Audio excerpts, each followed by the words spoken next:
Hey guys, it's Coffee. Welcome back to Asagao Academy. So, before we start Chapter 4, I'm gonna look at our journal entries, so let's get into that. Okay, here we go. Dear Diary, what kind of dream was that? Why am I having racy rated R dreams about Gerard? Why am I like this? Help me! Dear Diary, a date with Gerard? I'm going on a date with Gerard, privately, to lunch. I'm so excited I couldn't even sleep. Dear Diary, I just don't understand.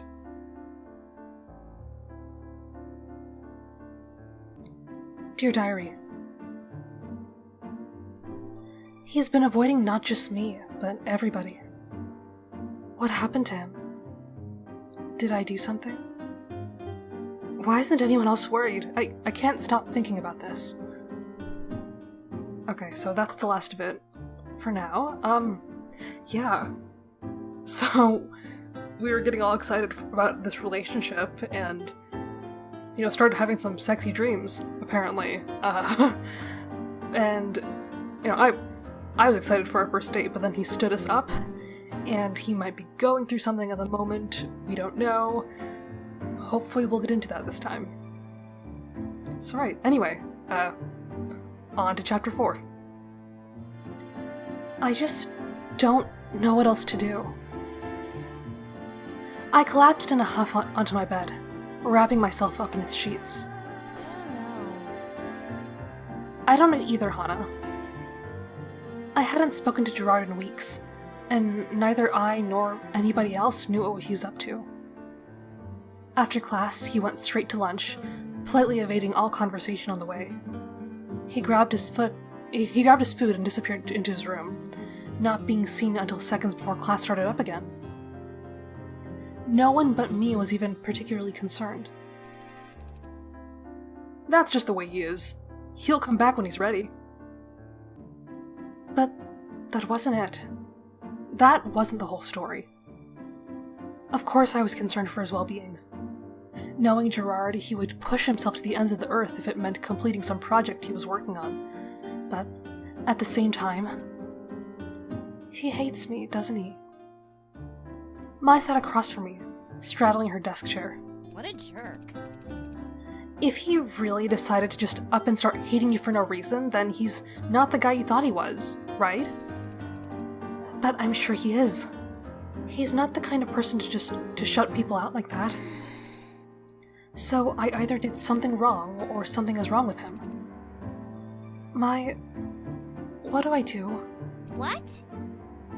Are you seriously asking me that question?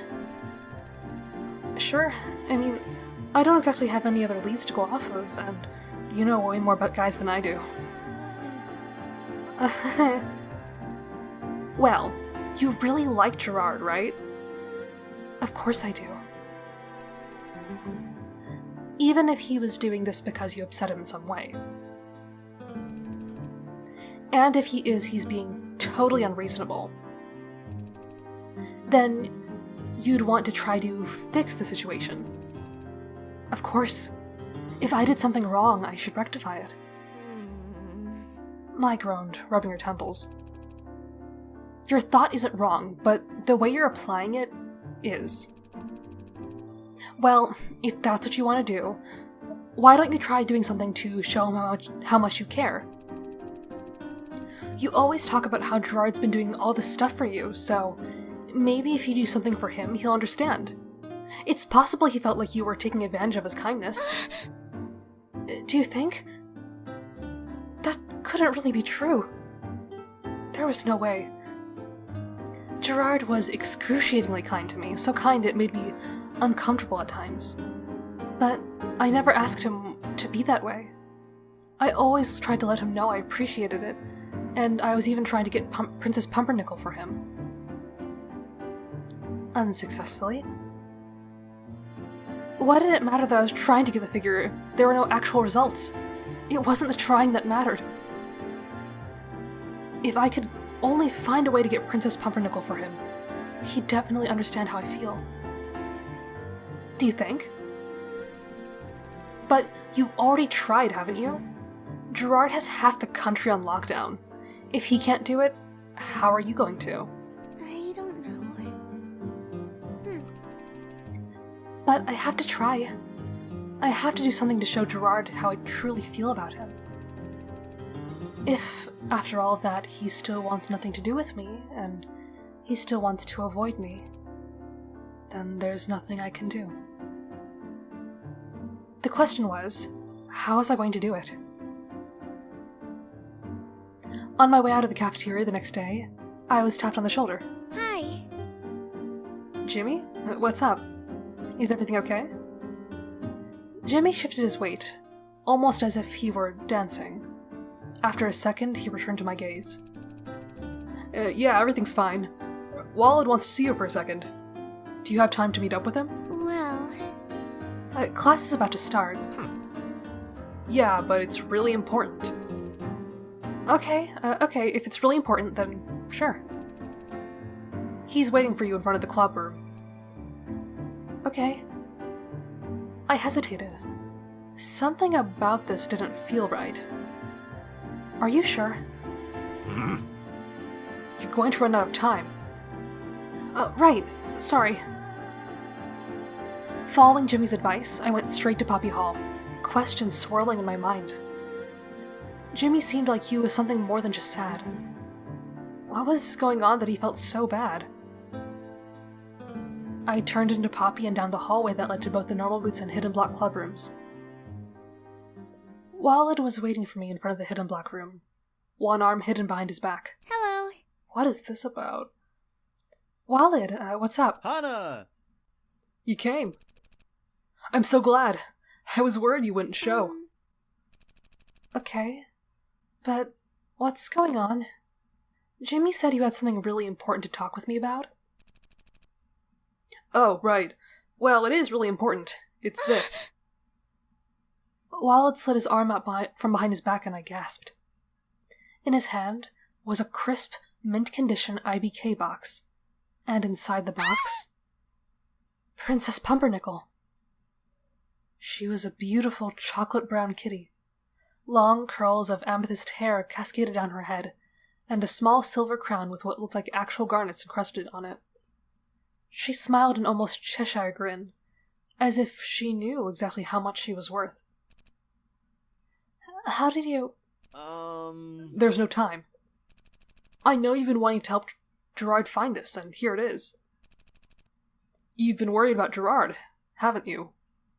This seems so shady. What is happening? Walid, did you get this just so I could help cheer Gerard up? You're so sweet. Walid shook his head roughly, his jaw clenching. I want you to drop out of the tournament. Damn it. What? Seriously? You what? I will give you this if you drop out of the tournament. Yeah, I knew this was probably going to be a bad idea. Walid's gaze dropped to the floor, no longer able to maintain eye contact with me. Suddenly, Jimmy's suspicious behavior clicked into place. You're blackmailing me. Look, Gerard is probably never going to see this figure unless you give it to him. If you don't take it back, I'm selling it for a profit. I didn't have to buy this stupid thing. Questions of how Walid managed to afford it rose on my lips, then died like a flame. His family could probably afford anything. But if Gerard couldn't get his hands on it, how could he? That's what I'm thinking about. This is a mutually beneficial agreement. You get what you want, I get what I want, and everybody's happy in the end. But you have to drop out. That's awful. If I quit the tournament, I would lose the chance to join the Normal Boots Club. Even more than that, I would probably sentence them to failure. Shane would be right about me. I wasn't sure they would ever forgive me either. But at the same time, this figure was priceless to Gerard. It would make him so happy. And it was probably the only way I could truly show him how I feel. Even if only once. Even if at the cost of joining the club. I wanted to see Gerard smile like that. Deal. No. Oh no. Really? Are you sure? I'm sure. Then let's shake on it. Wallet extended a hand to me. The handshake. Sign of friendship, respect, greeting, admiration even. Truce. I took his hand in mine and gave it a firm shake. All right. Here you go. Be very careful not to dent the box. You'll destroy its worth. I will. Thanks. No, Hana. Thank you. While it disappeared down the hallway, a skip in his step, I gazed at the box in my hands. It was made of cardboard and plastic. The figure inside grinned knowingly at me, taunting me. A figure made of plastic and paint, and apparently real garnets. Stupid. Still, I could give it to Gerard now. It was just a matter of finding him. But there are so many better ways to show your affection for someone.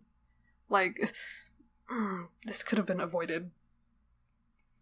Oh, man. I wish we actually had the choice, like, as the player, on whether or not to take that deal. Ugh. That's awful. I ran up to my locker as quickly as I could, the box's weight carefully distributed between my fingers. I opened my locker and flung several books from the top shelf, then set the box carefully in their place. Very gently, I shut the door and dashed into class. You! Miss Mizuno. I winced as I stepped into the room. Miss Shizuka. Might I have an explanation for your lateness? My eyes darted to PBG, Shane, John. They gazed at me innocently, completely unaware of how I betrayed them. How in the world was I going to tell them I was quitting the tournament? Miss Mizuno? I'm sorry. Of course you don't. People never seem to these days. She snapped her fingers and pointed to my desk. Sit. I scrambled to my chair, trembling slightly. I leaned over my shoulder and giggled. Way to go. I sense a rant coming on. It's not my fault. Men. What? No, people. People these days don't know how to respect each other's time. You make an agreement to meet in a place, and what do? They make you wait 20 minutes, no phone call, not even a measly text. As if I don't have better things I could be doing than waiting around for you. Do they think time comes cheap in this reality? Of course it doesn't. Every second you spend is a second you will never get back. Look at me! She slammed her hands on her desk. Look at me. Ugh. Heed this. Respect a woman's time. She has very little of it. Miss Shizuka fingered the chalk in her hands. All at once, it snapped in two. She cleared her throat and straightened up. Now then, class, about regenerative shields. She's crazy. Don't say that. She's having a hard time. Do you even know how old she is? Isn't she 25? Ha! That's what she'd like you to think. It must be hard when you feel like you're getting older. Miss Shizuka shot a glare in our direction, and we silenced. There was only one thing left for me to do, and I spent the entire rest of class dreading it. No matter how I tried to spin it in my mind, this was a conversation that wouldn't have a positive end. There was no way to make it not hurt. I wanted to find a way to make it hurt less, but what in the world was I supposed to do? Instead, an impending sense of dread settled over me. The class's lights were too bright, the room too stuffy. Everyone seemed happy and carefree, like they were somewhere else. Or they were from a different planet. I nibbled the eraser off of my pencil until it disappeared. And then it was time. Hey, guys, can I talk to you about something? What's up? Sure, what's up, Hana? There was no good way to say this. I had to rip off the band-aid. I'm not going to compete in the tournament. What? Why the hell not? Ah! We only have a week left. Why are you doing this now? Couldn't you have told us sooner? Why are you leaving? I can't say why. You can't say why. You gotta be kidding me. I'm really sorry. My god, she's serious. No. I don't want to hear it, Hana. I really don't. Just go. I nodded and turned away, shoulders hunched. This wasn't what I wanted. But it was worth it if I could give Gerard Princess Pumpernickel. I just had to keep thinking of Gerard. But was it really worth throwing all of this away, though? I shut the door behind me, blinking tears from my eyes. There it was. The hardest part was over. I opened up my locker and pulled out Princess Pumpernickel, staring at her plump features and increasingly sadistic smile. No, she was worth it. She was worth this. Sometimes people had to make sacrifices for the people they loved. That was just the way the world worked. Right now, Gerard's dream was more important than some stupid tournament or joining some stupid club. Gerard's dream and happiness were more important to me than what? My own? No, that was silly. Anyways, the decision was already made. There's no point to wondering this. I wanted to go straight to Gerard's room and try to give him Princess Pumpernickel, but as far as I knew, Shane would also be there. There's no way I was going to risk running into Shane. Not after what I just told him. Instead, I headed straight for the dorms. I could give Gerard the figure the next day during lunch, and it would be no worse for wear. Besides, with the mood I was in, I would just drag Gerard's happiness down. Every minute I had Princess Pumpernickel out in the open was a moment of buzzing anxiety. I ran up the stairs as quickly and as carefully as I could, holding the box by my fingertips so my sweaty palms wouldn't damage the sides. To my surprise, I made it to my room without incident. In fact, there was nobody even around to make a mess of things. I pulled out my keys and opened the door in the silence of the hall. Yay! I made it! Thank goodness. Mai wasn't around, so I set Princess Pumpernickel on my desk and quickly took off my bag and jacket. She was probably at practice or something. With my arms free, I stood in the middle of my room and spun around. There had to be a good place to put Princess Pumpernickel. One where she wouldn't be in danger of Mai's tendency to flip her hair immediately after washing it, or Mai's inability to eat ramen without spraying detriment everywhere. A shelf built into the wall above my desk caught my eye. Perfect. I pulled out my desk chair and carefully removed a statue of a waving cat and a blossom-shaped incense burner from the top. Then, just as carefully, I grabbed Princess Pumpernickel and placed her in the center of the shelf. There. That wasn't too eye-catching, right? Mai wouldn't notice her? I leaned back, squinting. But as I did, something caught on the edge of my left sleeve. My arm was caught in front of me, and in an effort to not lose my balance, I swung it backwards, arms pinwheeling in the air. Oh no. And then it happened. As I pulled my sleeve away from the shelf, the nail it was caught on came with it. The shelf tilted slightly to the side. Then the left half swung towards the floor. The object tumbled from the sky in slow motion. My arms, still attempting to catch my balance, didn't respond quick enough. I grabbed for Princess Pumpernickel, but ended up nabbing a small plastic frog in my hand. Oh no. No!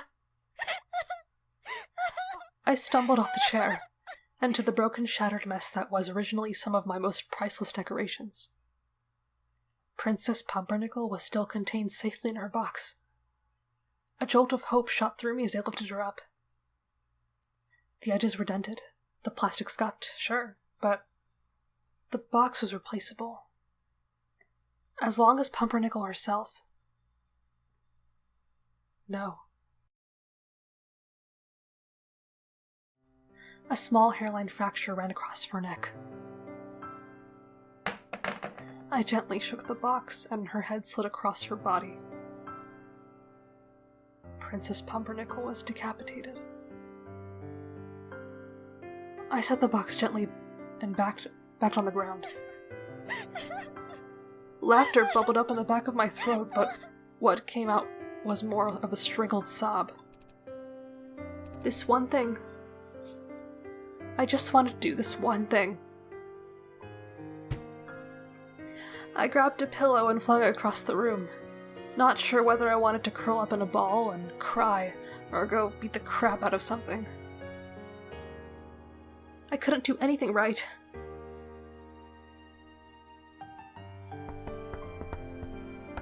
Hana. Are you in there? Gerard? Is that you? Are you okay? I attempted to muffle my sobs, wiping my face clear of tears, then stood to get the door. Wait. Princess Pumpernickel. What would he do if he saw that I destroyed her? One of 3 copies in the world. He would never forgive me. Hang on.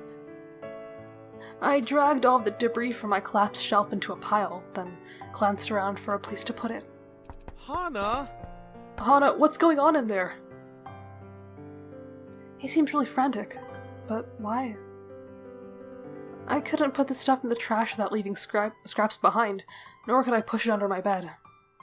Finally, I grabbed a blanket and tossed it over the pile, poking at it until it looked like maybe it was some kind of quirky decoration. Hey, Hana. Please, I just want to talk to you, I'm worried. He was worried about me? The thought was so funny I almost started to laugh. For some reason, when I cried, I was also much more likely to laugh. I cleared my throat and peered into my mirror. My eyes were only slightly pink, my nose running just a little. He wouldn't notice, right? Hana! I'm coming. I grabbed a tissue, blew my nose, and then finally opened the door. Slightly. Just enough to see Gerard's, and so he couldn't see much of me. What's going on? What are you talking about? Why are you here all of a sudden? Why are you quitting the tournament all of a sudden? Shock went like a jolt through my spine. Of course. I should have guessed. Shane lived with Gerard, and he also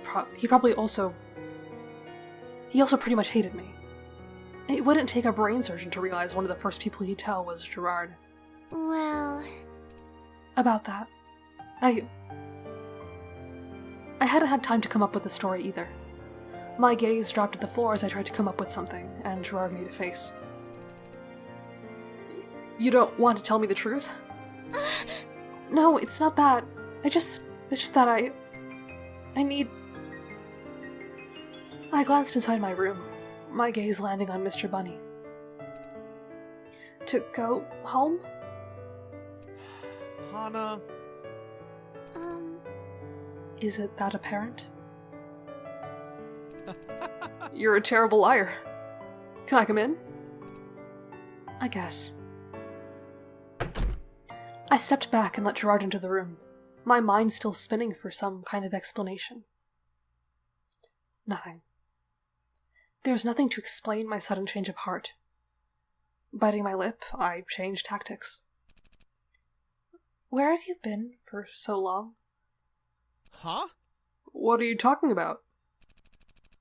We haven't...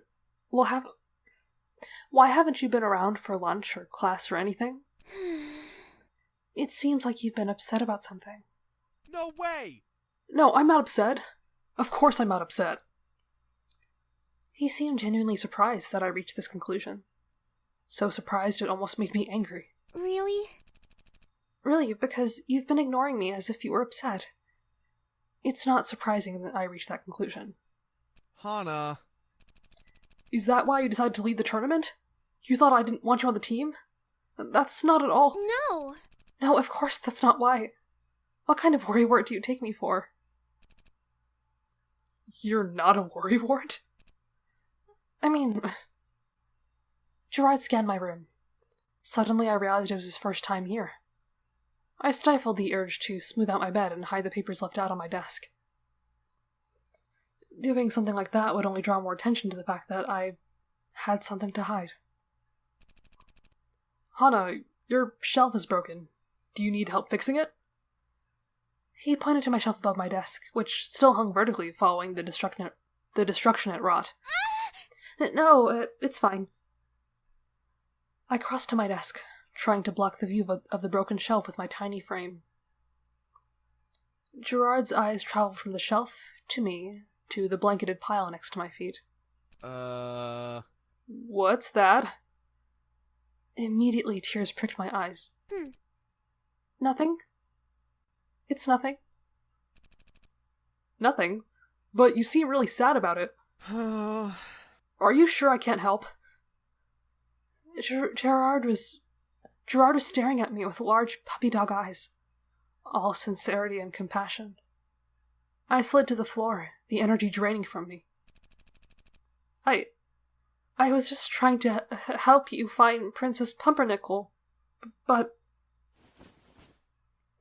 I pulled the blanket off the pile, grabbing the box from the top. But I decapitated her and I ruined it.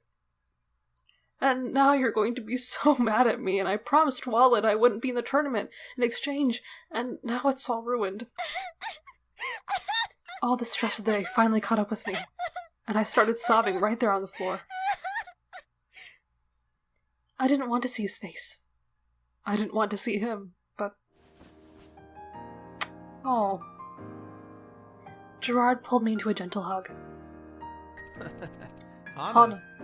Hana, it's alright. It's okay. You don't have to feel bad. You promised to quit the tournament just to get me Princess Pumpernickel. I think that's the nicest thing anybody has ever done for me. Really? Is it? Of course it is. It makes me kinda happy you'd go so far for me, but you definitely shouldn't ever go so far for me. I'm not worth giving up your dreams. I just wanted to repay you, because you're always taking care of me and doing things for me, and I don't deserve it at all. Whoa, what? Ooh, who says you don't deserve it? Why don't you deserve it? Memories from my past year trickled into my mind. I was cold. I was cruel. I was completely despondent. I was somebody I was ashamed of being. I'm not a good person.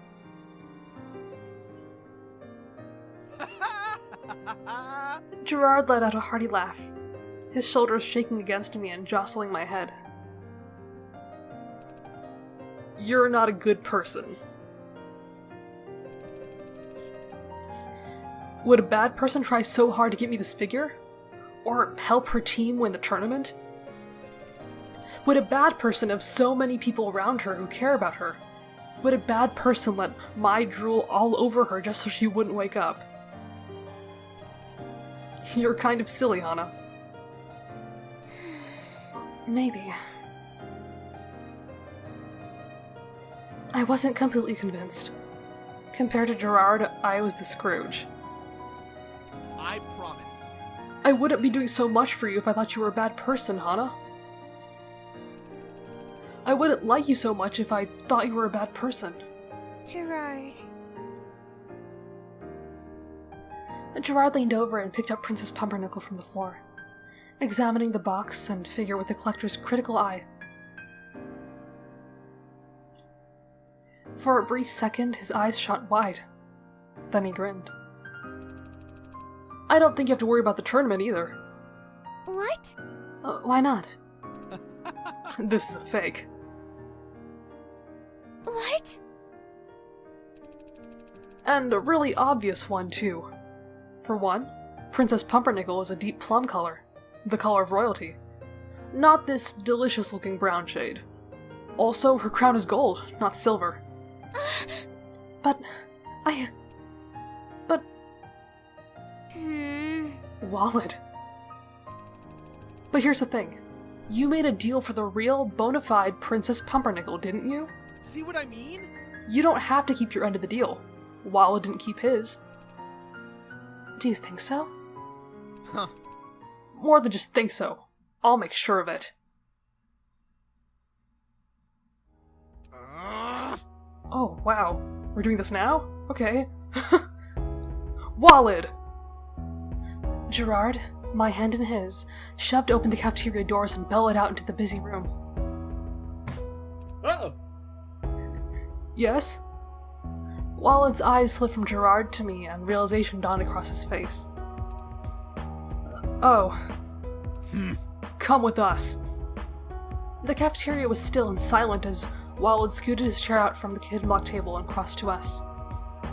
Gerard opened the door for him, and he stepped out into campus. I think you know why we're here. Yes. I think I do. I just wanted to let you know that since your Pumpernickel figure was a fake, Hana is not obligated to follow her side of the deal. I can't believe you would do something like this. Yeah, this seems a little out of character. What? Fake? It's not a fake. Yeah, whatever. Of course it's a fake. Princess Pumpernickel's figure is supposed to be purple. What? But... You should just come clean. I already know, so what's the point of pretending you didn't do it now? Pretending you didn't do it now. But... I really thought... Wallow dusted the ground with his shoe. Gerard sighed. Hey, Hana. Hana, I'm going to leave this up to you. You're the one he victimized, so it's up to you how you want to deal with it. Oh, really? Oh, this is what I get to choose? Okay. We can tell the others, or we can ask Wallow to leave the tournament, or... Well, how do we want to do this? Okay, so... Let me get this straight. The player does not get a chance to decide if they want to take this deal. But now we have to deal with this choice. Okay. I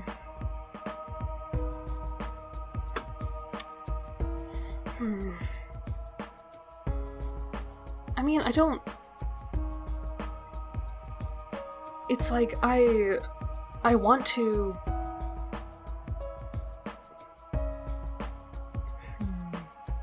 It's like, I don't want to be petty about this, because, like, I know that what he did was wrong, but at the same time, like... I don't know, I have this, like, gut feeling that I'm supposed to forgive him for some reason, even though, like, that's not usually what I would do. Or at least, like, I'd probably talk to him a little bit before eventually forgiving him, or I'd give it some time. I don't know if I'd ever forgive right away, usually. But... something tells me that, like, it might be a good idea just to, like, move past this so that we can just go to the tournament and win and put everything leading up to it behind us, you know?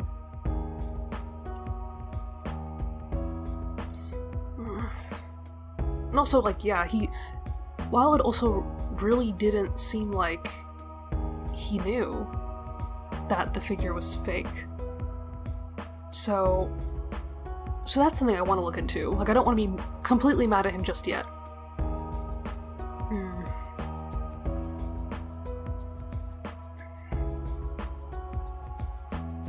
I don't know why, I have a gut feeling that I'm supposed to, like, just forgive and move past it. Maybe? Alright, well, I'm taking a chance. I'll just go for it. I forgive you. What? You do, Hana? What? Yeah, you do? Yeah, I can't believe it either. I'm taking a page from your book, Gerard. There's no need to be meaner to anybody than we have to be. I'm not so sure. I guess, but... Alright! Thank you, Hana. Thank you so much. I guess we'll see you in the tournament tomorrow, then. I guess so. Thanks for hearing me out, you guys. It's no problem. It was only right. Wild stared at me from me to Gerard. A small wind blew, stirring up leaves from the ground. Honestly, I kind of hope you guys win. You deserve it. And then he was gone. Huh. Okay, so I guess we're gonna go to the tournament in the next episode. Yeah, regarding that last choice, I'm starting to second guess, like, whether forgiving him really was the right option, because, I don't know, I picked it mostly on a gut feeling, and I sort of expected, like, a much more satisfying resolution to that conflict, and then there really wasn't any at all. Like, he just kind of walked away, and then everything was fine. So I don't know, that just seems too easy, I think. So I'm starting to wonder if there was, like, a much better choice I could have picked. So that worries me. But yeah, I guess we will see how that all turns out next time. Thanks so much for watching, and I'll see you in the next one.